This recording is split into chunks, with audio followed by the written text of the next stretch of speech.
Bonjour, merci de nous retrouver depuis votre chaîne Bosser à l'Ouest, une initiative que l'on doit au Club TGV Bretagne. Aujourd'hui, acte 2 avec la nouvelle édition de la newsletter Bosser à l'Ouest, avec de nouveaux témoignages, entrepreneurs, territoires qui tous capitalisent et se réjouissent déjà des premiers effets du nouveau TGV qui irradie toute la Bretagne depuis juillet dernier. Aujourd'hui précisément, nous sommes en gare de Vannes pour établir un premier bilan de la façon dont le territoire bénéficie, je le répète, de cette arrivée du TGV. Avec nous Jean-François Marie. Jean-François, bonjour. Bonjour. Vous êtes le président de Redon Agglomération. Redon Agglomération, dont d'ailleurs vous aimez bien le souligner, Redon, première gare TGV, direction le golfe du Morbihan. Voilà, tout à fait. Redon, donc à 2h06 de Paris, eh bien, est à 3 minutes du Morbihan, la gare, je dis bien.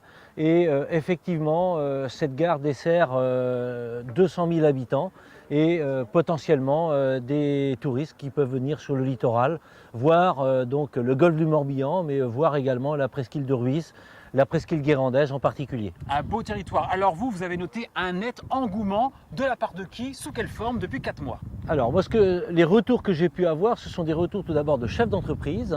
Monsieur Renaud Mallard, PDG de Cellulose de la Loire, eh bien, vient de racheter une entreprise en Allemagne et est ravi de pouvoir faire le trajet Redon-Paris en 2h06 parce que ses déplacements l'appellent à être à Paris, en Bretagne à Redon et également en Allemagne. Deuxième exemple, Moureau Industrie.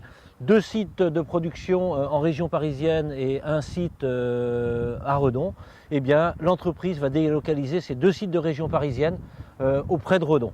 Donc un exemple, et la desserte TGV a été un élément déterminant dans sa décision. Troisième exemple, c'est des touristes qui viennent en Bretagne, eh bien, viennent papa, maman et les 3 enfants, utilisent le train pour venir en Bretagne et pour descendre à Redon et découvrir le territoire parce qu'il y a une offre TGV extrêmement intéressante. Alors Jean-François Marie, de quoi confirmer ici que plus que jamais la Bretagne et votre territoire sont parfaitement connectés? Alors la Bretagne et notre territoire sont parfaitement connectés et nous avons tous naturellement envie de passer à l'ouest et je vais vous offrir ces belles cartes postales du territoire et de l'estuaire de la Vilaine ou également du site mégalithique donc de Saint-Just, 2e site mégalithique breton. Jean-François Marie, président de Redon Agglomération, merci.